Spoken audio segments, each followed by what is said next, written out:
Welcome friends! Today we're going to show you how to make this little craft for your Hazel Village mini animals. You can also find all of the instructions on our blog, which is linked below, and on our website, hazelvillage.com. Step 1 is to gather all of your materials and to print out our free boat pattern, which you can find linked in the blog. You're going to cut out the boat and you're going to trace it onto some thin cardboard, like a cereal box, a box of crackers, something like that would be perfect. Just trace around the whole outline of the boat, and then use your ruler to copy all of the fold lines that you see on the pattern.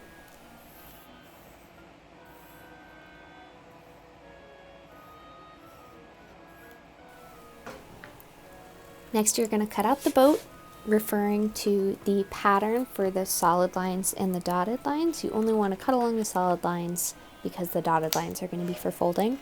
I did not actually draw out the dotted lines when I was making this, so ignore that and definitely refer to your pattern. You can see I'm using my ruler here to press down on the lines and lift the cardboard. That helps fold it really neatly. If you just fold it freehand, it can get a little wonky, so definitely recommend using your ruler to fold all those lines nice and crisp. Then you're going to apply glue to the tabs and just glue your boat together. I made sure that the tabs at the back of the boat were tucked inside and that the tabs at the front of the boat were tucked underneath. The corners of this boat ended up a little bit uneven, so I'm just going ahead and trimming those so that everything is nice and neat. And then it's time to move on to the base of the mast. So you're going to cut out this little kind of pinwheel shaped pattern piece and trace it on some cardboard just like you did with the boat. Again, transferring all of the fold lines with a ruler. If you're worried about getting confused, definitely draw the dotted lines. I was a little bit lazy here and just drew them out straight, and then cut it out.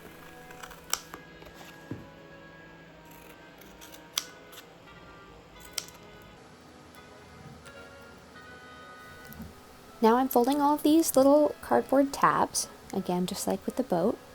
And this piece is going to fold up and turn into kind of a tall rectangle. Then you're going to use a pencil and just poke through that hole in the center, and it should be just big enough to fit the twig that you're going to use for the mast. So not too big or too small. And then it's time to glue.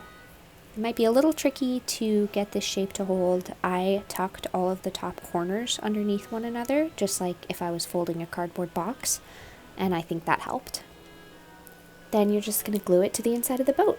I placed mine a little bit closer to the back so that there would be more room up front for the sail. And once that piece dries, it's time to move on to a very important step, which is painting your boat. We painted this one green because green is Owen Fox's favorite color, but you should paint it whatever your favorite color is, or you could even get creative. You could paint stripes on it, you could paint flowers, you could paint anything your heart desires. I painted the bottom and the sides first and let that dry completely before I flipped the boat over and painted the inside. Once that dried, I also went back and added a second coat all over the whole thing, just so that it would look beautiful and smooth and not streaky.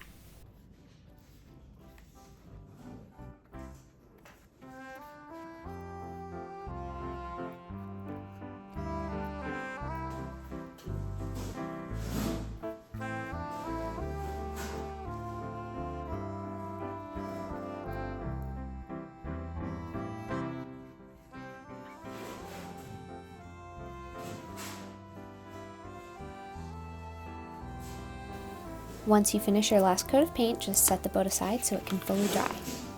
And then it's time to start making your sail. So you'll need 2 twigs, one that's just about a foot long, or however tall you want your sail to be, and one that's just a little bit longer than the bottom of your sail. You're going to thread a needle. I used white embroidery floss, but you could use any kind of thread or string, whatever you have. And you're just going to start sewing at each corner of the sail, looping around the twigs.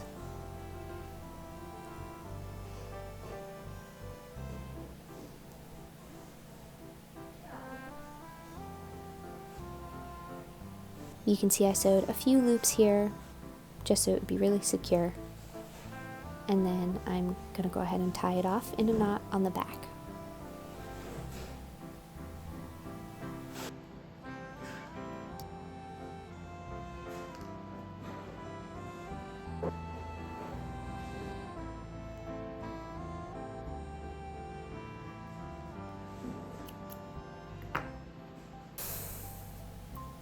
And then you're going to repeat that again on the opposite end of that short twig, which by the way is called the boom on a real sailboat, that piece of wood that holds up the bottom of the sail.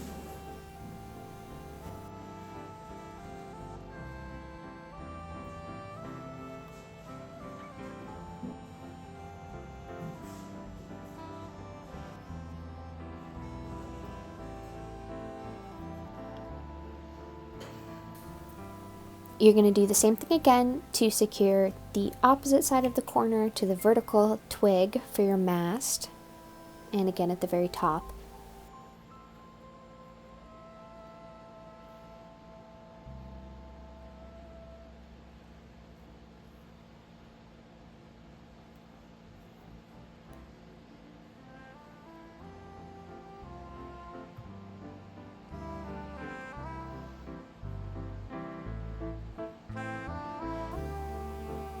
Once I had sewed the whole sail, I found that it was still slipping down a little bit. The twigs were a little bit too wiggly, not super secure, so I actually added a little dot of Elmer's glue as well, just on each of the spots where I sewed to secure the thread to the twigs, and that helped keep it nice and stable.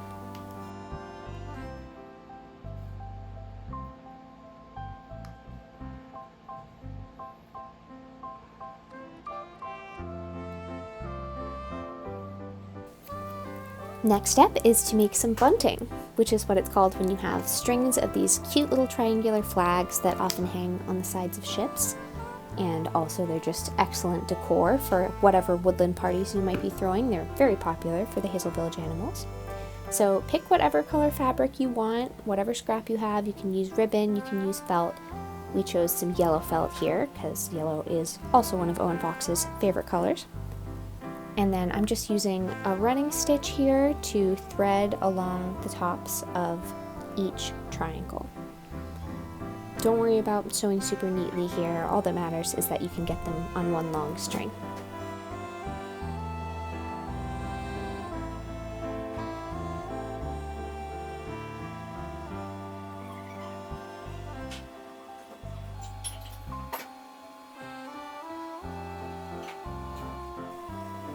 Here you can see I'm just straightening out all my embroidery floss because it got a little bit twisty there, and then I'm arranging all of these little triangular flags so that they're spaced an equal distance apart. Next up, you're going to make the flag that goes at the very top of your mast. This should be whatever flag you think is most beautiful or most expressive of what kinds of adventures your little mini animal sailors are going to have. So we chose this classic kind of storybook red velvet ribbon and cut just a little V shape in the end of it. And then I wrapped one end around the mast and just made a few stitches so it's nice and secure up there.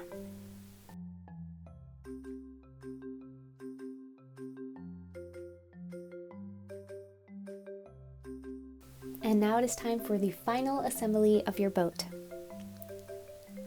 I broke off just a little piece of this twig here and I'm gluing it right in the center back of the boat.